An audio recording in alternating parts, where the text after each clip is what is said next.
Shalom, selamat pagi siswa kelas 9 SMP Negeri 1 Tomohon. Hari ini kembali kita bertatap muka walau secara virtual dalam mata pelajaran pendidikan agama Kristen. Nah, hari ini kita masuk di dalam materi yang baru, yaitu mengenal gereja. Mem harap semua sudah mempersiapkan peralatan dalam pembelajaran kita hari ini, yaitu buku dan yang terutama adalah Alkitab.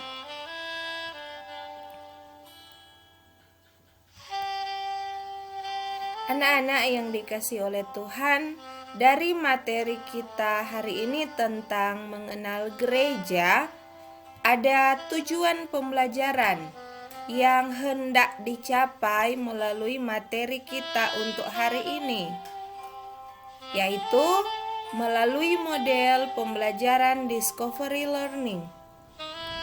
Siswa kelas 9 dapat mengenal bahwa ada bermacam-macam gereja di dunia yang dilahirkan dari berbagai perpecahan, menjelaskan hubungan antara gereja dengan gereja-gereja lain, menyebutkan sejumlah bentuk kerjasama di antara gereja dengan gereja-gereja lain yang ada di sekitarnya, menjelaskan bahwa perpecahan gereja bertentangan dengan kehendak Tuhan Yesus yang menginginkan para muridnya hidup damai dan saling mengasihi.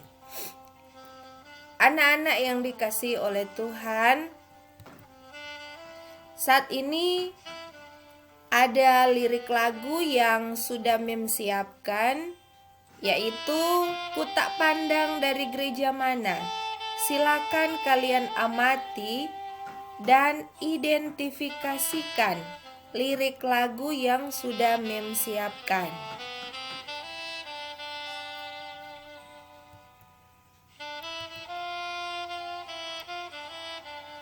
Anak-anakku, setelah kalian mengamati, mengidentifikasi lirik lagu tersebut, apa yang kalian dapat dari lirik lagu tadi?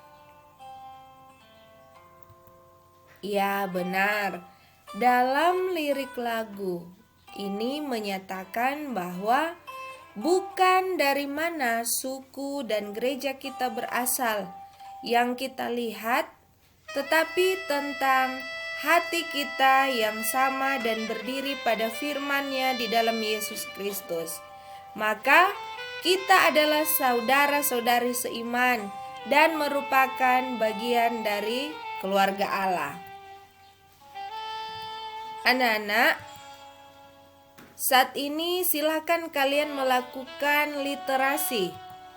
Mem harap semua dapat membaca bagian Alkitab yang sudah Mem siapkan ini.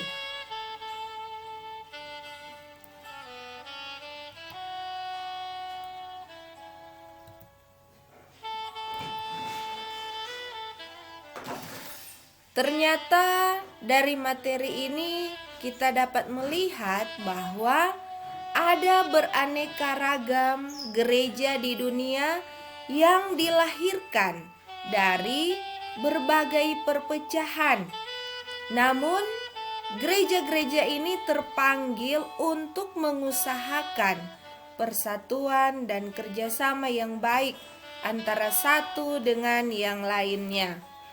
Saat ini Mem tidak lagi menguraikan secara terperinci tentang perpecahan yang terjadi.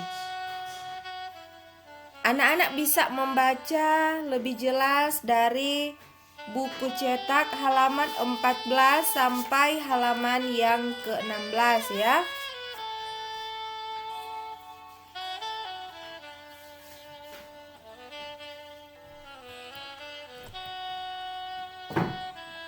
Pertama kita lihat ada DGD, Dewan Gereja-Gereja Dunia.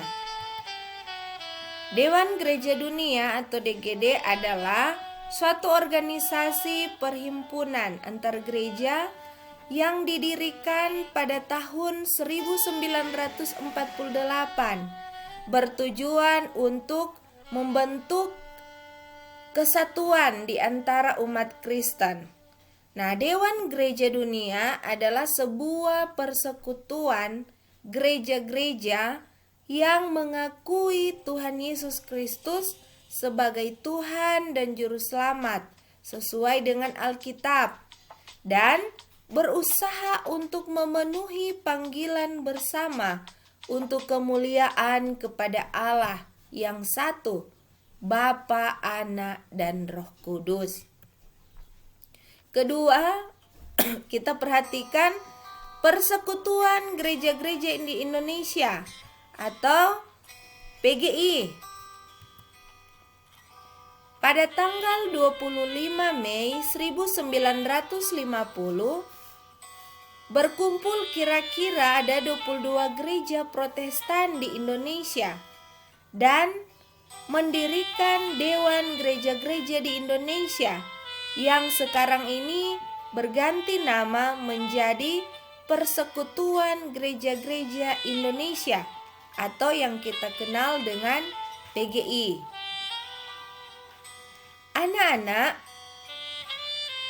pergantian nama itu mengandung perubahan makna. Persekutuan merupakan suatu istilah Alkitab yang menyentuh segi eksistensial, internal, dan spiritual dari kebersamaan umat Kristiani yang satu.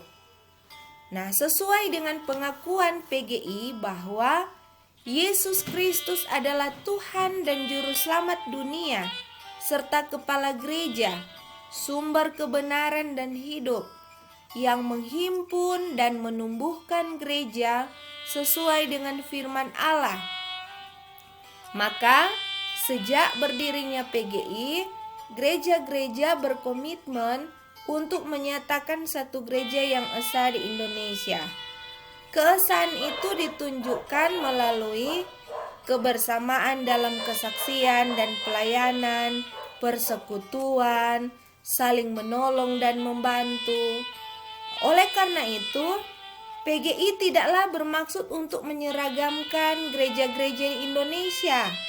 PGI juga bukanlah hendak menjadi suatu super church yang mendominasi gereja-gereja anggota, melainkan keesaan yang dimaksud adalah keesaan dalam tindakan, yang artinya keesaan yang makin lama makin bertumbuh dan berkembang ketika melakukan kegiatan-kegiatan bersama dalam visi dan misi bersama. Nah, anak-anak, seperti apakah bentuk kerjasama di antara gereja dengan gereja-gereja lain yang ada di sekitar? Seperti yang dikatakan oleh Nabi Yeremia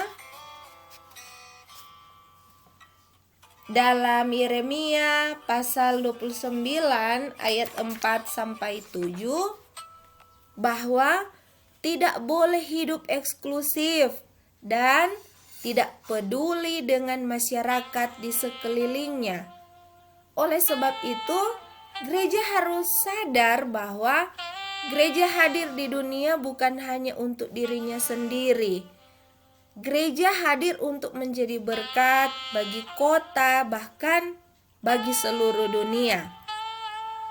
Itulah sebabnya ada banyak gereja yang terlibat dalam gerakan-gerakan untuk menolong orang lain.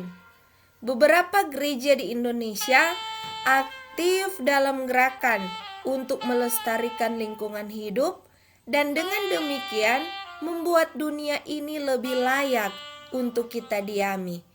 Dan hal itu pun akan menolong kita untuk melestarikan bumi kita ini. Nah, mungkin di gereja kalian para siswa kalian boleh mengingat kembali kira-kira apa bentuk kerjasama yang sudah dilaksanakan oleh gereja kalian masing-masing. Misalnya, gereja A melakukan kerjasama dengan gereja B. Misalnya dalam masa-masa pandemi ini ada kerjasama saling memberikan bantuan, atau dalam hal teknologi dalam pelayanan saat ini yang pelayanannya dilakukan secara virtual.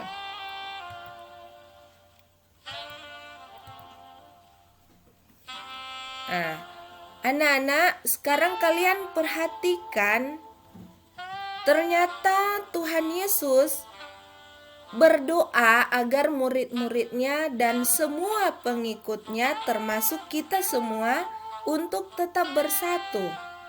Dalam doanya, Tuhan mengatakan supaya mereka semua menjadi satu, sama seperti Engkau ya Bapa di dalam Aku dan Aku di dalam Engkau, agar mereka juga di dalam kita, supaya dunia percaya bahwa Engkaulah yang telah mengutus Aku. Yohanes 17 ayat 21.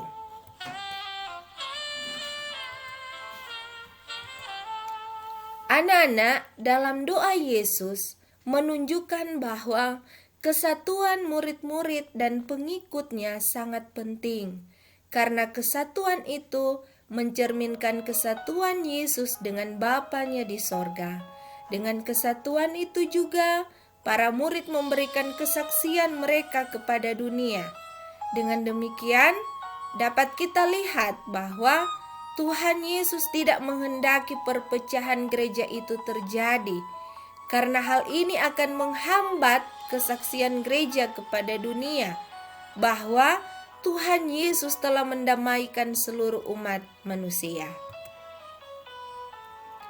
Nah, anak-anak, dari penjelasan materi tentang mengenal gereja dalam bab 2 tadi yang sudah Mem uraikan dan jelaskan secara singkat, Mem harap kalian boleh mengerti. Nah, di akhir pembelajaran saat ini ada tugas yang merupakan tugas harian ketiga kalian.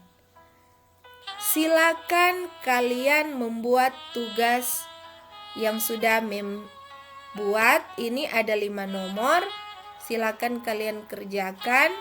Kalian boleh memakai buku cetak sebagai referensi materi dan ada bagian-bagian Alkitab. Nah, jika ada siswa yang merasa belum jelas, boleh menghubungi atau bertanya kepada Mem Ingrid lewat grup yang sudah kita buat khusus mata pelajaran pendidikan agama Kristen yang ada di setiap kelas masing-masing. Kiranya lewat materi kita saat ini mengenal gereja, semua siswa dapat mengerti dan boleh memahami apa makna dari gereja itu sendiri. Kiranya semua siswa dalam keadaan yang sehat, giat belajar, dan salam sehat. Sampai bertemu lagi minggu depan. Tuhan Yesus memberkati kita semua.